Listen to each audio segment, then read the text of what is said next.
En Nahui Olin, en el centro de la imagen del Sagrado Ayate.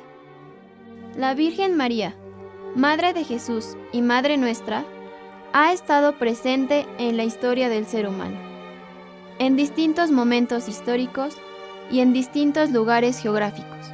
Se ha aparecido ante los privilegiados videntes para darnos palabras de advertencia, para no perdernos si nos alejamos de las palabras de nuestro Señor, o incluso para darnos palabras de aliento y anunciarnos a su Hijo. Así, María siempre ha cumplido con su papel de madre, presentándose ante nosotros en diferentes lugares y momentos, ya sea como la Virgen del Pilar, que se aparece aproximadamente en el año 40, la de Guadalupe de 1531, la de la Medalla Milagrosa en 1830, la de la Salet en 1846, la de Lourdes en 1858, por citar a las más importantes. En América se tuvo de igual forma el privilegio de tenerla cerca, aún más en el acontecimiento guadalupano, que marcó sin duda alguna nuestra historia, que es la historia de dos pueblos que, a pesar de ser tan diferentes culturalmente, tenían algo en común: su religiosidad.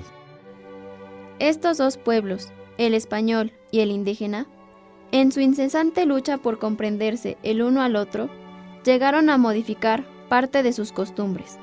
Su forma de pensar se transformó, perdiendo de vista por momentos el eje que regía su vida, su comportamiento y su respeto hacia los demás.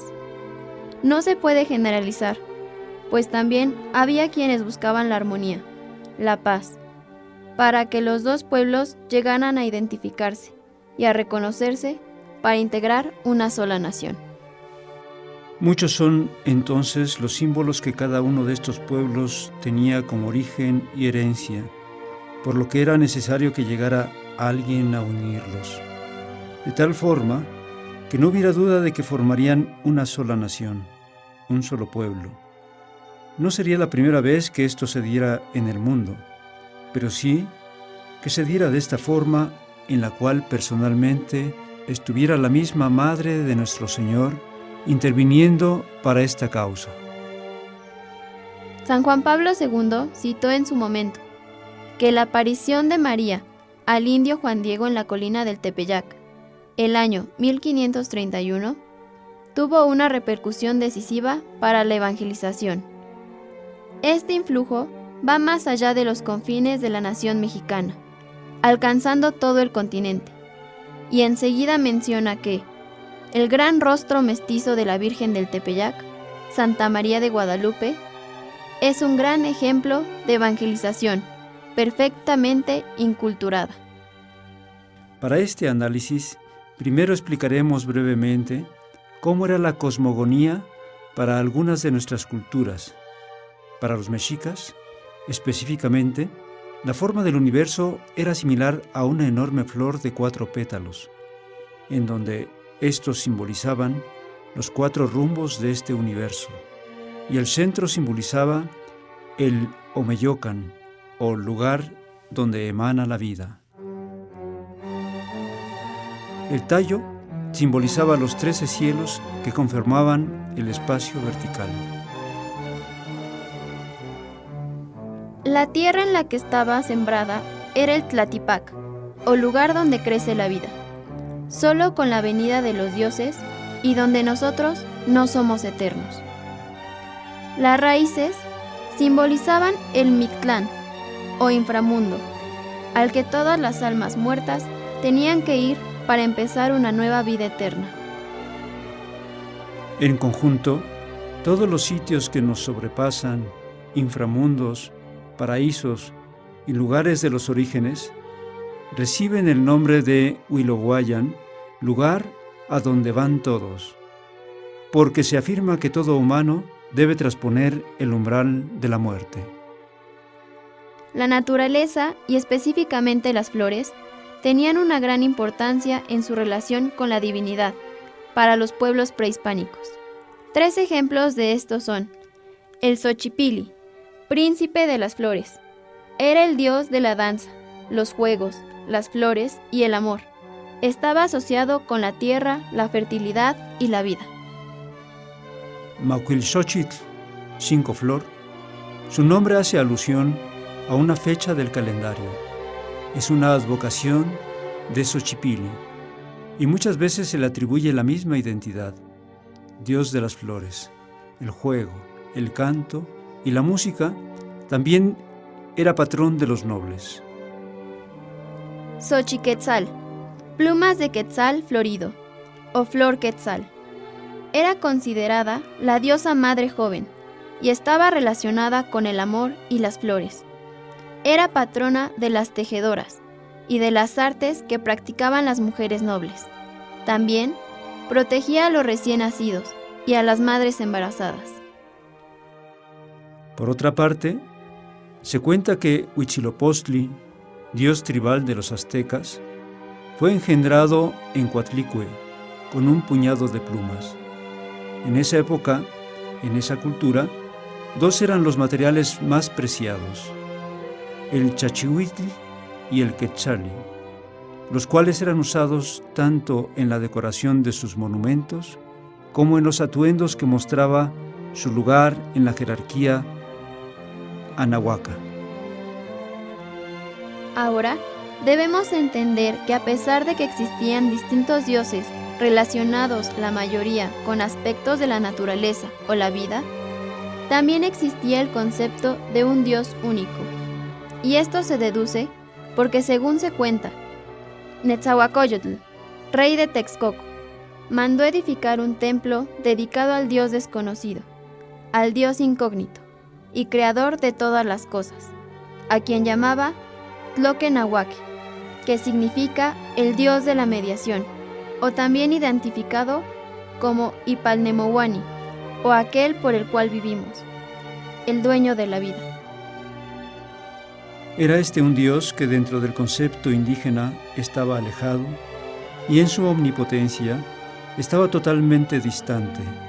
Sin embargo, ahora los indígenas se enfrentan a una realidad que los sorprende de sobremanera en el acontecimiento guadalupano, pues van a conocer a un Dios que no solamente viene y llega a encontrarse con ellos, sino que además viene presentado a través de su propia madre. Es un Dios que brinda todo su amor, que se entrega totalmente en un templo, en una casita sagrada, donde por medio de su madre se da con todo su ser. Con base a la bibliografía existente, a los estudios realizados en la Sagrada Imagen, hemos entendido lo que para los indígenas era ya un hecho desde el primer momento que la vieron. El ayate es un tesoro iconográfico. Es un códice que explica perfectamente su propósito. Y es así que para Juan Diego, como para todos los indígenas que sabían leer la imagen de la Virgen de Guadalupe, fue una total alegría captar a ese Dios, el dueño del cielo y de la tierra. Estaba llegando a su presencia, por medio de su madre. Era un Dios que había venido a ellos simplemente porque los ama. Pero, ¿en dónde ubicaron este mensaje? A estas alturas se puede deducir que los manuscritos indígenas desempeñaban un papel determinante al comunicar información sobre los temas de importancia. Pero a diferencia de los manuscritos europeos que usaban un lenguaje alfabético, los códices nahuas eran primordialmente pictóricos, con imágenes o glifos. Al analizar la imagen de Santa María de Guadalupe, se puede observar en su túnica, debajo del cíngulo, cordón o cinta negra, ubicada bajo sus manos, una flor de 4 pétalos, jeroglífico Chachihuitl, que es el Xiupiltontli o el niño precioso, nombre del sol entre los tenochcas. Se puede observar que las imágenes de las flores de la túnica, incluido por supuesto el Nahui-Olin, no están afectadas por los pliegues, sino que están sobre ellos, por lo cual están siempre presentes de forma clara, como queriendo que el mensaje no se pierda, que todo aquel que se acerque lo note. Anderson y Chávez explican claramente que El diseño floral superpuesto a la túnica de la Virgen de Guadalupe contiene 3 tipos de flores. Un jazmín de 4 hojas, que aparece una sola vez, una flor de 8 pétalos, que aparece 8 veces, y un racimo de flores que aparece 9 veces. Al analizar la flor de 4 pétalos en su centro, se observa el punto que también tiene un significado importante, que es el quinto sol, la era actual. Así pues, esta es la flor solar, que presenta al Dios vivo y verdadero, según Eduardo Chávez. Es importante reiterar que la flor de 4 pétalos está plasmada una sola vez en la túnica de Santa María de Guadalupe, a la altura de su vientre, en donde, por estar embarazada, se entiende que allí está Dios. Esta flor está en posición del Nahui Olin, es decir, siempre en movimiento, por lo que esta sencilla flor, también llamada jazmín mexicano, manifiesta al Dios único, omnipotente y eterno, siempre en movimiento, dueño de la vida, dueño del cielo y de la tierra. Finalmente, el Nahui Olin o 4 movimiento, ubicado bajo la cinta que rodea su cintura y que indica que está embarazada, solo reitera su mensaje, indicando que trae, como dijimos antes, a Dios hecho hombre, a la encarnación del Verbo y a quien ella misma menciona como aquel por quien se vive, creador de la gente, dueño de lo cercano y lo lejano, Señor del cielo y la tierra, términos que se entienden mejor en estas tierras. En la actualidad, algunas mujeres indígenas siguen portando este listón que rodea su cintura, es decir, que siguen conservando las tradiciones que muy bien nuestra Virgen de Guadalupe conocía y quiso de algún modo hacer suyas también para mostrarse humilde, unida, cercana a nosotros.